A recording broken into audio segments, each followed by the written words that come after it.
Harvest and HarperAudio present The Period Brain, The New Science of Why We PMS and How to Fix It, a Manifesto for Women, by Sarah E. Hill, Ph.D.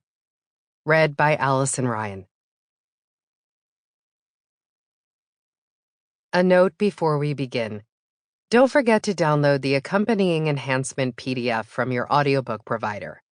It contains charts, appendices from the book, and more, and will be referred to throughout as the enhancement. This book contains advice and information relating to healthcare. It should be used to supplement rather than replace the advice of your doctor or another trained health professional. If you know or suspect you have a health problem, it is recommended that you seek your physician's advice before embarking on any medical program or treatment.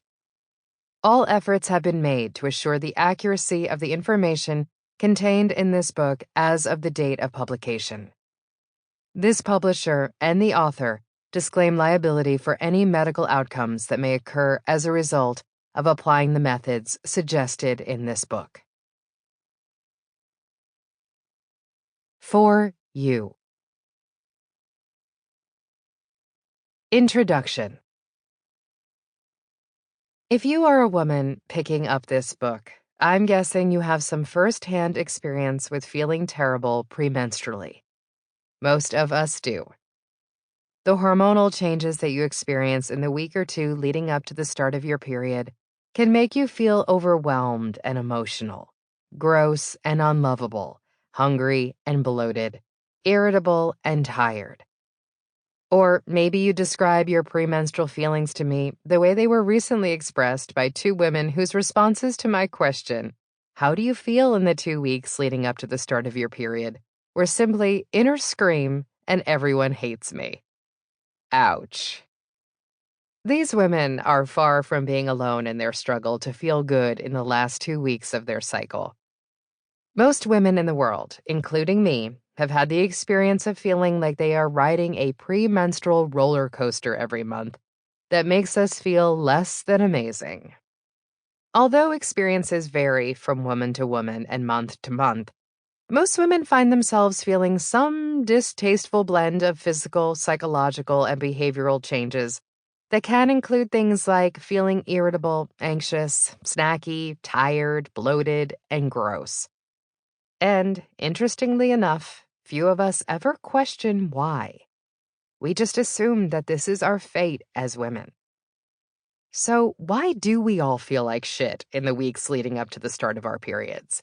And is it actually necessary?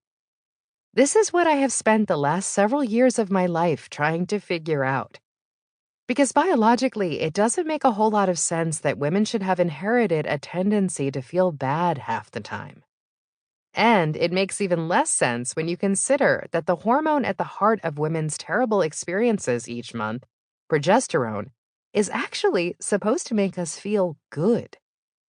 Despite being deeply entrenched in research on the nuances of all things women and hormones, I had no answers for this.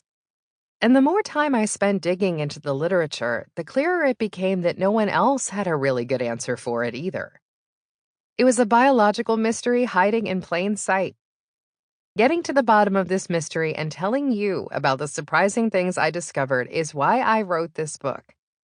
What I learned transformed the way I think about myself and has gotten me off the premenstrual roller coaster. I am hopeful it will have the same effect on you. First, a bit about me.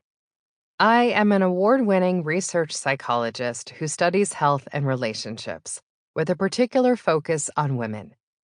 I have published nearly 100 scientific research articles on topics in health psychology, evolutionary psychology, and neuroscience.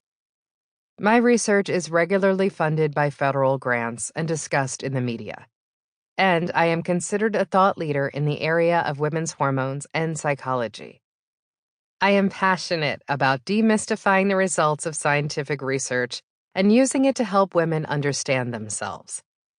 As part of these efforts, I authored This Is Your Brain on Birth Control, a book about the effects of hormonal birth control on women's brains. I speak and consult on topics related to women's hormonal health. Sample complete. Ready to continue?